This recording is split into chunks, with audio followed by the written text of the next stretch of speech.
America. What a glorious morning. A lot of incredible events happening all around us. Are you seeing the images on the internet? The riots? Trump announced, put out a post, wow, that basically he is going to be, he is, I guess, instructed different cabinet members, Secretary of Defense, Homeland Security, things of this nature, to prepare to occupy Los Angeles. Man, this is some 1860s stuff. And, just looking around, some people, you can't possibly help but think, how did we get here? How did we get here? And that's a great question. And I hope all of us are asking it, and there are answers. There are very specific answers to that question. And if we don't reflect, if we don't look back, and we don't have to look very far, we're just going to keep repeating this over and over and over. Here's how this all happens. And make no mistake about it. None of this is by accident. This is all by design. One of the most frustrating questions I hear, and I heard it just yesterday or the day before, I was listening to the latest Joe Rogan podcast of his interview with Kash Patel. I can't recommend enough that you listen to that. It's a fascinating interview, lots of stuff. I'm not going to get into it here. This is a different topic. But Joe asked repeatedly. Now, I don't know if he was asking it rhetorically or if he was actually asking the question and he doesn't know the answer. He's actually sincerely looking for an answer. I think it's the latter. I don't think he knows. And that's okay. That doesn't mean he's stupid. Most people have no idea why things like these riots, the self-destruction, what you're witnessing, these Democrats, and that was Joe's question is, who is behind all this and why are they pushing it? Why do they want to destroy America? Some of you have never heard the term Cloward Piven. I encourage you to do a little research. Real research. I almost hate that term because it's turned into some weird. There's a lot of folks out there that use that term towards self-aggrandizement and make themselves more important than they are. And you look at their quote-unquote research, and they're reading information off the internet from sources that are just crazy, whacked out, just unbelievably stupid stuff. Research actually takes research, and it takes more than just Googling things. It actually takes reading books, and there's a lot more to it than just, reading a social media post. Whew, that's another one too. That's not research. But look into Cloward Piven. A couple of professors up in Chicago. I've known about this since I was since the 80s. Looking into this, learning about this. Yeah, it's funny. People used to, I was a strange teenager, strange kid. I just was fascinated by things that people just did not find that fascinating. And I was calling the liberals communists back in the 80s. I was calling the Democrats communists, the Clintons communists, and I took a lot of heat for that. People thought I was being just stupid. I didn't know what I was talking about. I was just making claims, and that could not be founded. But I knew who these people were. I knew who they studied. I knew the Saul Alinsky's, Cloward Pivens, the 60s radicals movement, and who was behind all that, who was involved in it, who were they bringing up. And they were all communists, and they are today. And communists seek to destroy the United States of America. They seek to destroy the ideas encapsulated within our founding documents. They hate it. And they are seekers of power. These are very twisted, sick individuals, just like Stalin, just like Mao. Any of your leaders in any sort of communist movement are always going to be sociopaths, psychopaths, not just power hungry. These people, they're murderous. They have the full capacity of murdering anyone for anything and not thinking anything about it. Not only murder, they have the capacity to torture. They have the most evil people on the planet you will always find in leadership of the communist parties, the communist, wherever there's communists, the leadership is always going to be some of the sickest, vilest, most evil people you will ever your mind can't even wrap itself around it. That's how bad these people are. So I digress. There's a lot of foundation to be laid here, but people ask, how did we get here? Rogan was asking Kosh, who are these people that are seemingly want to destroy the United States? Why would they want to do that? And I hear people around me ask the same question. Why would they want to destroy the United States? And I just shake my head and I go, will you people please read a book? Will you please, for the love of God, will you turn off your TV? Stop with the entertainment. Stop with the pleasure seeking.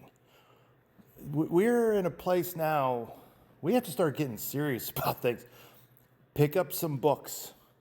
Read some books, some real history books.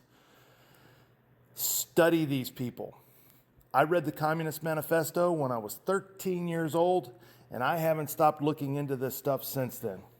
I grew up at a time I watched South Vietnam fall. My uncle was in the Army, infantry, actually artillery, served on the DMZ in South Vietnam. I remember our combat vets coming home, how they were treated. I remember one of the most poignant memories of my childhood was there was a time where there was a peace agreement between the North and South Vietnam. And my mother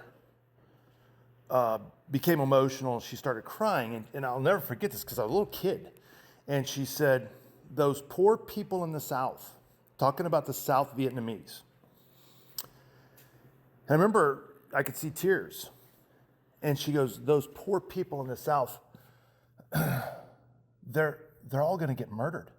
The communists in the North, they don't care about this peace agreement. The second America leaves, those communists are going to come down from the North and they're just going to murder all those people in the South. Now, I'm a kid. This is, early 70s. And, my mom was visibly upset. And I'm going, okay, what does all this mean? Communists and, this war. And I remember in school, in elementary school, there were different classrooms like social studies, things like this would have publications like Life and Newsweek. And again, I'm one of these weird kids, 3rd, 4th, 5th, 6th grade. I'd pick these up and I would read the articles. And people would just look at me like, why are you reading Newsweek? I'm like, I'm just fascinated with this. This stuff I think this stuff impacts our lives. This is going to impact my future. I just intrinsically just had an understanding of this. And since then, like I said, I read the Communist Manifesto at 13. I just dove in. I started reading history books.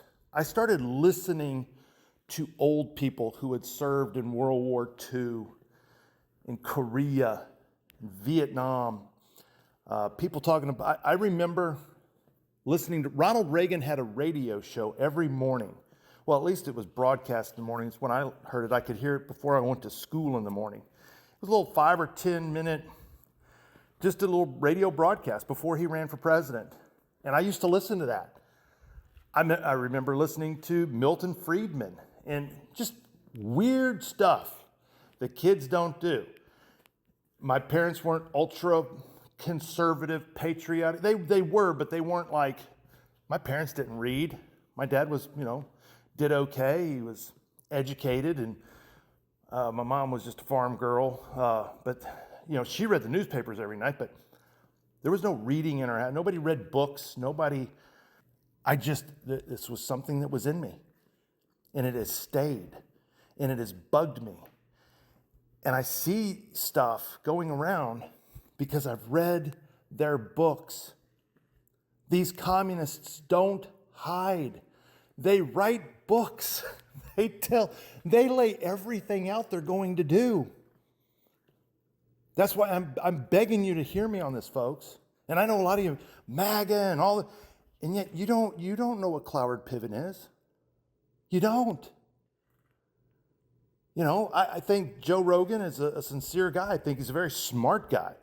I like his show. I've watched Joe progress. I've watched Joe go from a very committed atheist to now, hey man, maybe this Jesus thing ain't so silly. And I've, heard rumors that he might be, going to some church services here and there. And I pray this is all true, but I know he's asking different questions now. And so he's not a dumb guy. And I think he's very open to learning new things. And I think he's pretty good at self-analyzing and realizing maybe some of the stuff that he used to believe in, like he was a Bernie supporter. He voted for Biden the first time. And now all of a sudden he's starting to realize, wait a second, these people are dangerous. And he asked, you need to listen to the interview that he just did with Kosh, because he asked him a number of times, why are these people doing this? He was specifically talking about why they let 20 or 30 million illegals fled across the border during the Biden administration and literally destroy America. It's done. America's been, the only way America comes back is some very radical things will have to happen that I just don't think will happen. But anyway, I think Joe was sincerely asking, gosh, why did they do this? Why would they murder their country? And I don't think Joe knows. But it's the communists. It is the Bernie Sanders. It is the Joe Biden. Now, Joe Biden is in, he wasn't in charge, but Joe Biden was a communist. The Clintons, the Obamas, they're all communist folks. Now, you can sit there and say, well, no, but they did this. And look, you got to learn how communists operate. They have no values, no morals, they have dictates that they live under that are all about self-preservation and self-propulsion. In other words, everything they do, and they can change on a dime, they can lie on a dime, they'll do anything, say anything, do whatever they have to do, and they're always thinking long-term. But at the end of the day, they have to destroy the concepts encapsulated in the Constitution, our founding documents. Because our founding documents protect the individual, you, regardless of your beliefs, regardless of your religion, your whatever makes you who you are. You are an individual. You're unique from anybody that's ever lived and anybody that ever will live. You are unique. And without a document protecting your God-given rights, according to the Constitution, we cannot be ruled over by tyrants. Our founding documents literally give us permission to rise up against a tyrannical government. And by the way, if it wasn't for public school, you wouldn't think what you think about the Civil War. You've been so lied to about that. Golly, whole different subject. Not going to get into it now. The Constitution, the founding documents, gives us the right. The founders knew the government would one day become tyrannical. They knew it. That's why they wrote the Constitution the way they did. That's why the Bill of Rights, prior to the Civil War,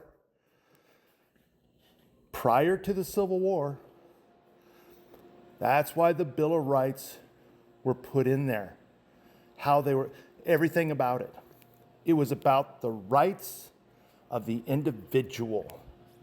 It was about keeping government small. It was about keeping government.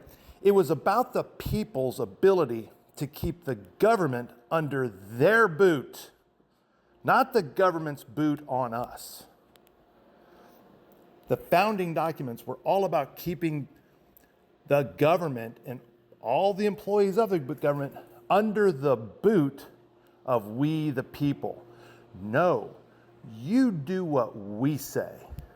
Again, we're not a democracy, constitutional republic. I get it, another topic, but at the end of the day, how did we get here? LA is burning. America has been invaded by over 40, 50 million illegal aliens. You can't go anywhere, hardly anywhere in America today that looks like the America that I grew up in. Look at pictures from as late as the 70s, even 80s. Look at pictures of the beach, anywhere where there's lots of people gathered, sporting events, like I said, maybe the beach, things like this. Look at the crowd compared to what you see today. Most of you know I live in Texas. Everybody's heard of Buc-ee's by now. It's very popular. It's, for those of y'all that don't live anywhere near a Buc-ee's, maybe you've heard of it. Really a fascinating, brilliant, only in America type of thing, where somebody just said, you know, and if you've ever heard a story, whenever we would go on a road trip as a family, we could never find a place with a clean bathroom. So he had this idea of building these giant gas stations slash convenience stores slash bathrooms. And that's what they are. They're these huge bathrooms, or convenience stores built around these bathrooms, and anywhere from 100 to 200 gas pumps all around outside this giant convenience store that's around this giant bathroom, or these giant bathroom facilities. And they are incredibly clean. In fact, anybody that's ever been, there are attendants, not one, there are attendants in these bathrooms 24 hours a day, 7 days a week, constantly cleaning them, constantly. If you've never been in one, you just don't know. Those of y'all that have, you know what I'm talking about. They are the cleanest bathroom facilities anywhere like this. So they're extremely popular.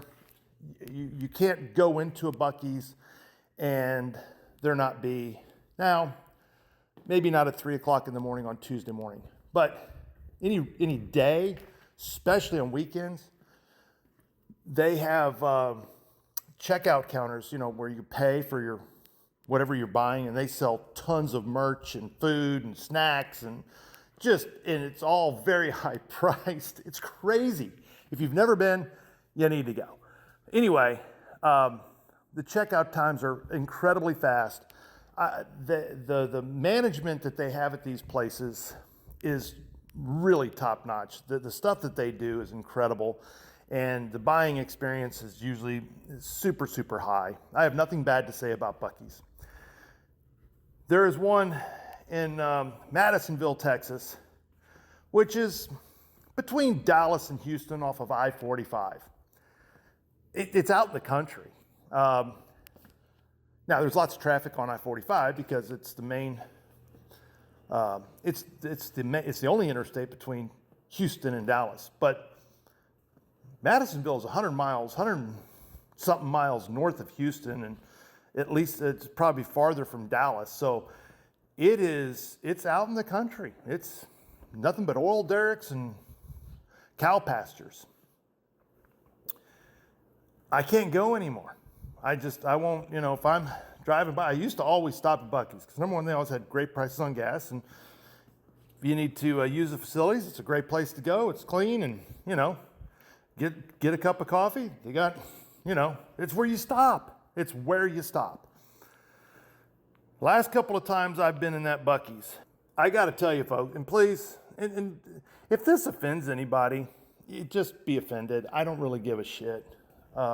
First of all, I'm walking through the parking lot and I'm noticing the vehicles, and I'm seeing vehicles with all kinds of foreign, like bumper stickers. In other words, bumper stickers with foreign languages and lot of Muslim and Central Asian, and I'm noticing, tons of people in wearing garb from other countries, from the Middle East and Asia. And there's a reason I don't go to Pakistan or India or some of these places, stuff like that. I have no desire. I mean, maybe I'm missing out on something, and maybe you've gone and had cool experiences or seen, and that's great. That's fine. But you know what? That's not for me.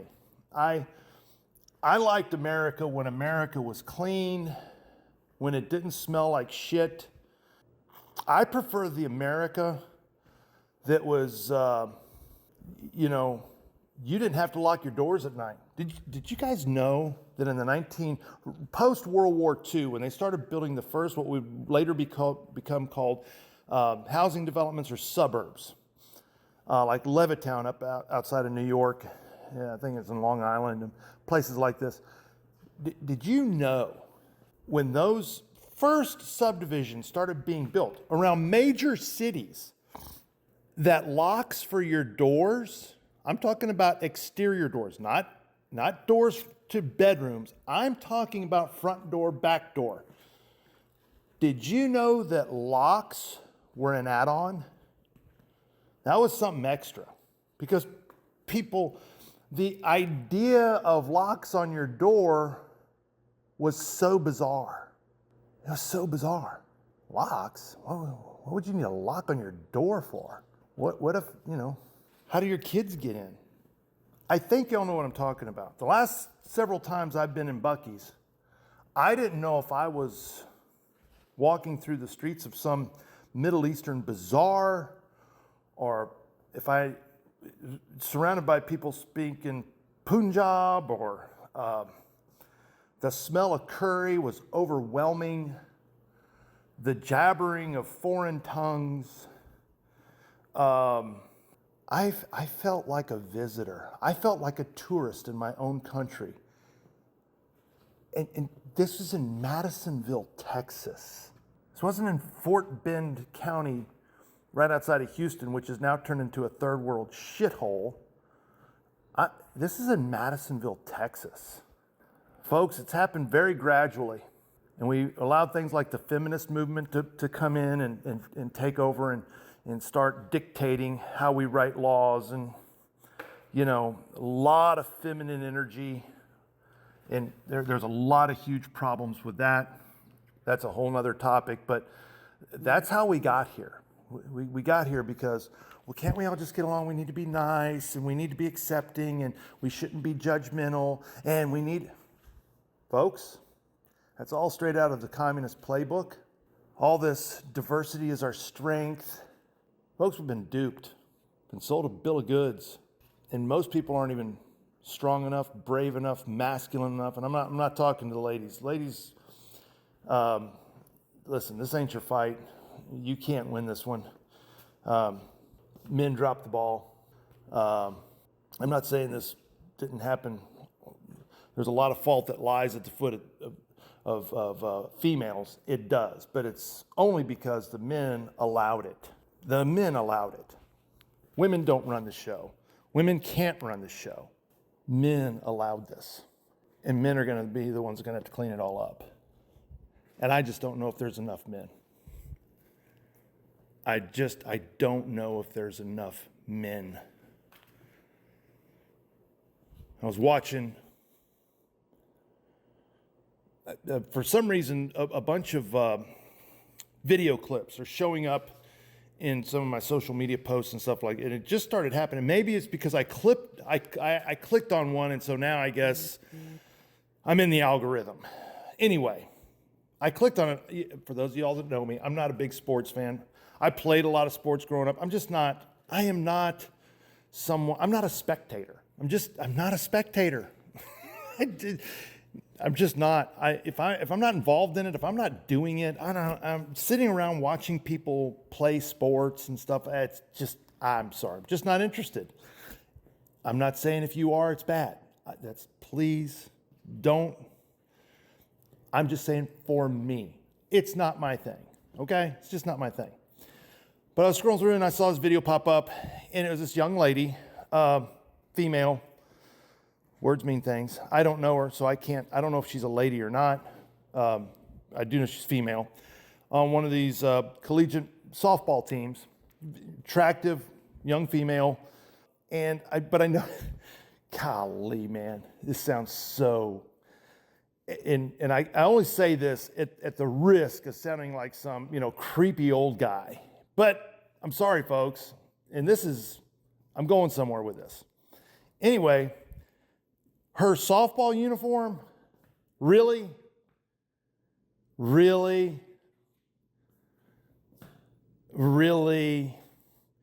And she's out there now this is a major university, I forget which one. And she's on second base, and she's doing this, and I guess it's in between innings or whatever. They're getting warmed up for the next inning, whatever. And she's, gyrating and shaking her little booty, and she's out there, and she's getting a lot of, but her uniform is very accentuating.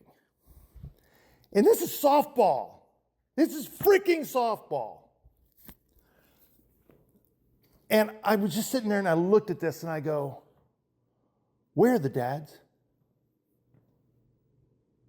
Where are the dads? This is somebody's 18, 19, 20-year-old daughter who should be married by now and having kids, growing and building a family. That's what she should be doing. Ooh, really sorry to piss a bunch of you off, but that's what she should be doing. At 18, 19, 20, 21, you're an adult. Playtime is over. Playtime is over. Back to my question. Where are the dads? There's no way in hell I would ever, if that was my daughter. Now, some of y'all might be saying, oh my God, you're a prude. No, look at her freaking uniform. It's skin tight. It's very accentuating. And the way she's moving and gyrating out there in front of all of these people, I am sorry. No, I'm not. Why am I apologizing? I'm not sorry. I'm not sorry at all. I'm calling it what it is. I'm calling it, listen, look at these females in these track meets, volleyball, with these shorts going up their coochie and their ass and their, really? I'll tell you what.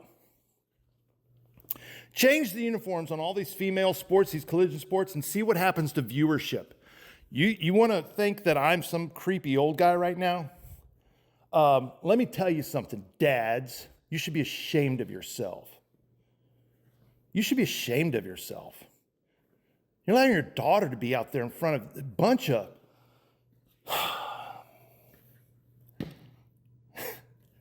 Change the uniforms. Get rid of these skin type Lycra or what do we used to have back in the 80s? Everybody wore the spandex.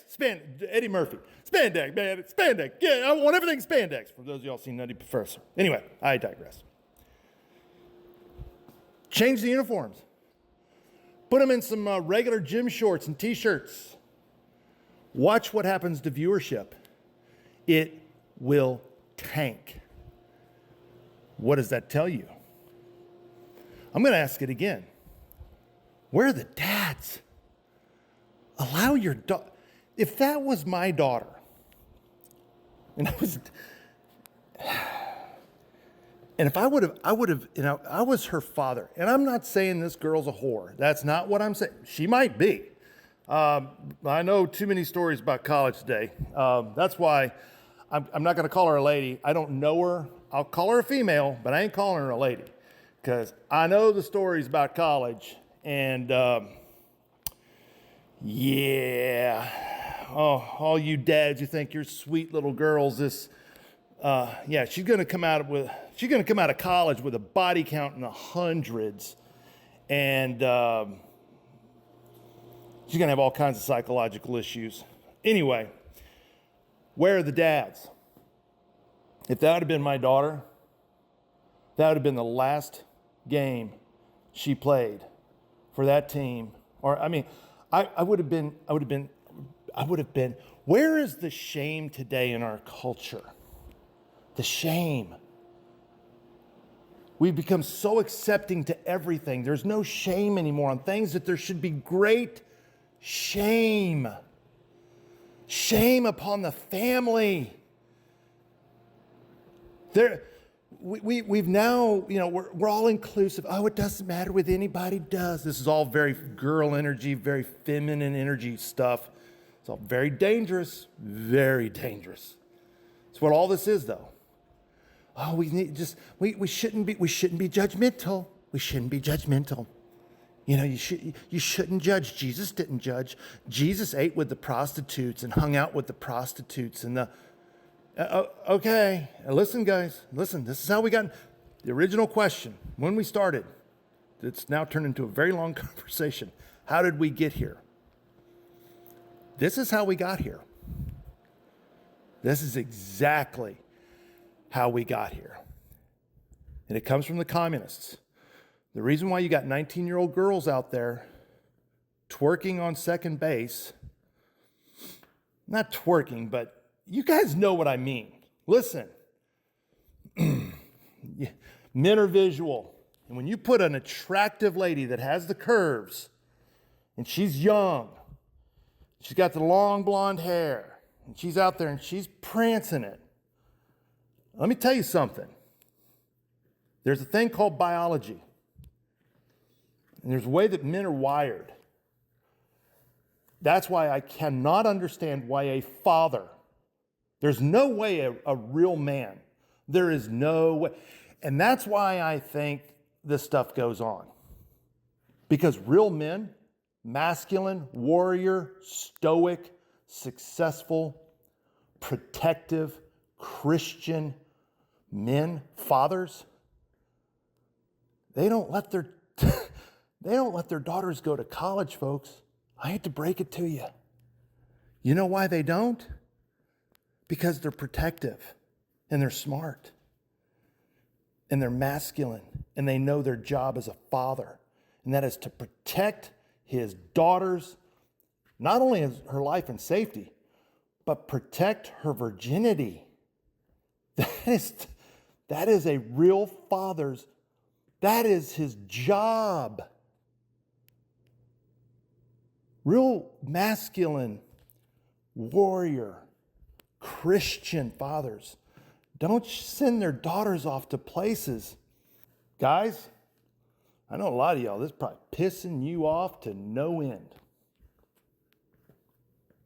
And you know it's true. And if you don't, well, you're just not a man. We have sent our daughters off to the meat grinders. And then when they're 30, trying to get married up, trying to have kids, and they're on antidepressants, we wonder, how the hell did that happen? Folks, we better get our shit together. Because I'm telling you, you say, well, what does this have to do with riots in LA? It has everything to do with riots in LA, because this is culture. This is culture. And culture is everything. That's why the communists talk so much and promote so much all this diversity and accepting all these different cultures and all this diversity, and diversity is our strength. Diversity destroys. Diversity destroys everything it touches. Always has, always will. America was never founded on anything to do with diversity. In fact, it was just the opposite. And that's why it became the greatest nation the world has ever seen. It's time that we take an inventory, starting as individuals. Who are we? What are we about? What do we believe? Why do we do what we do? Why did we send our daughter to college? Things like this. Why are our sons pussies? Why are they fat? Why are they chubby? Why do they sit in front of a computer screen all day? Why are they never outside? Why are they lethargic and apathetic and just don't care? And you better start asking these questions. Why are our daughters losing their virginity at 13? By the time they're 18 or 19, have already hooked up with 30, 40, 50, 60 different guys. And folks, if you think that is an anomaly, you would be wrong. The anomaly is a young lady who at 18 and 19 is still a virgin, who is virtuous, who has learned from her traditional mother, who raised a family and created a beautiful home. She learned from her mother how to do things that are domestic, like cooking and cleaning, and how to treat her husband and how to raise children successfully. That young lady that's 18 or 19 and looking to be married to a high-value man, not Chad, not some idiot in college, but a real man, a man who's on his masculine journey, high-value man. I'm telling you, that young lady, that virtuous virgin at 18 or 19 that just desires to have children and just loves the idea of being part of a family that loves tradition and is godly and believes in the things that made this country great, the things that throughout all of human history are the things that matter, that count. That lady is extremely rare, unbelievably rare. By the way, guys, you won't find her in college. She's not in college. She's smarter than that. So anyway, I've droned on. None of this was intended to piss anybody off. That's never my intention. By the way, all the stuff that I talk about, well, Mark, what makes you so smart? How did you? I've made all these mistakes. I've screwed up so bad in so many ways. You can't even imagine. Well, then aren't you being hypocritical? Yes and no. From a perspective of, if I was saying these things and I was still actively doing them, then I'd be hypocritical. These mistakes are from my past. Now, I'm not perfect today, but I am well aware. In my past, I just wasn't, most of the stuff, I wasn't aware of a lot of this stuff. I grew up in the 70s and 80s, man, the heart of the feminist movement. And even though I was very aware of communists and this and that, everything, was about diversity, and especially the feminist movement had wormed its way into every thread and everything of our culture and our churches, and were just doing unbelievable amounts of devastation, but it was so subtle and it all sounded so good. It's like, we should be nice to this and we should be caring and we should be inclusive and all that stuff just sounds so good. And that's how the devil works, folks. So the question is, am I being hypocritical? Call me what you want. I've made all the mistakes. I've screwed it all up. But I'm doing everything I can to redeem myself the best way I can. The only thing I can do is just shout from the mountaintops. I don't care what people think of me. You were just as bad. Yes, I was probably worse. I was probably worse than any of y'all. I'm just begging you, listen to me. Dads, I know there's all kinds of pressure on you. Send your kids to public school. Send your daughters to college. Dads, I'm begging you. I am telling you that those will be the biggest regrets of your life. Not 6 months from now, not a year from now. 10 years from now, it will eat you alive. Because you'll look back and you'll go, oh my God, what was I thinking? I'm just telling you guys. So anyway, hey, we got a little heavy, but that's all right. Sometimes we got to do that.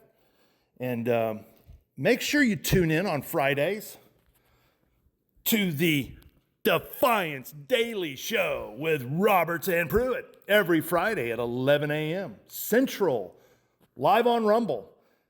Hey, the show is growing.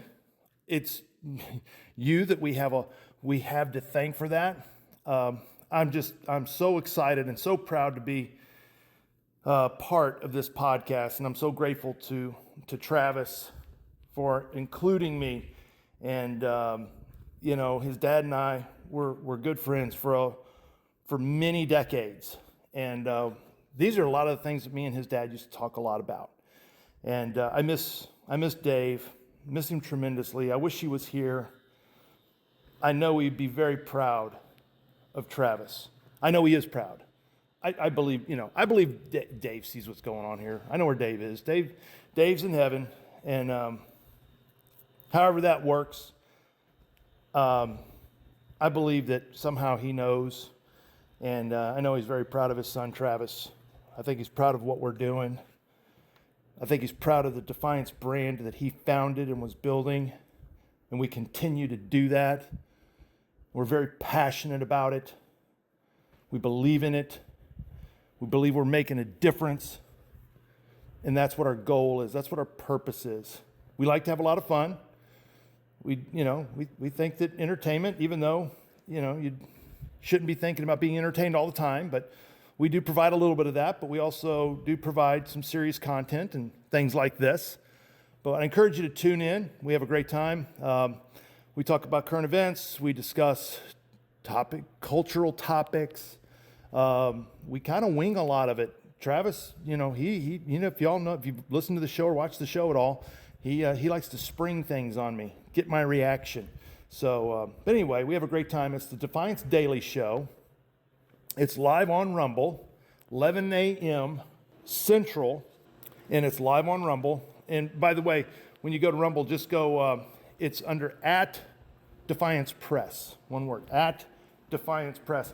You can also find us if you put in Defiance Daily Show with Roberts and Pruitt, it'll come up, but the actual address in Rumble is @Defiance Press. And but anyway, please come join us. Subscribe to our stations, whether you're watching it, on Rumble, or we do rebroadcast. We tape everything, put it on YouTube, and you can find the show. But we just ask that you follow us and like us, and tell your friends about us and invite them. We'd love to have you guys come along, and please comment. Let me know if what I'm saying makes a difference. If you have questions, I'm very transparent. I don't bite. Feel free to be mad at me. I'm a big believer in the First Amendment. You can be mad at me. You can cuss me. You can call me whatever you want. Hey, I'm a big boy. That stuff doesn't bother me. I'm glad to live in a country where people can shout things and say things, and the police aren't going to show up and arrest you or anything like that. So, but if you do like what I said, I'd like to hear that too. I'm not fishing for people. I'm not just looking for haters.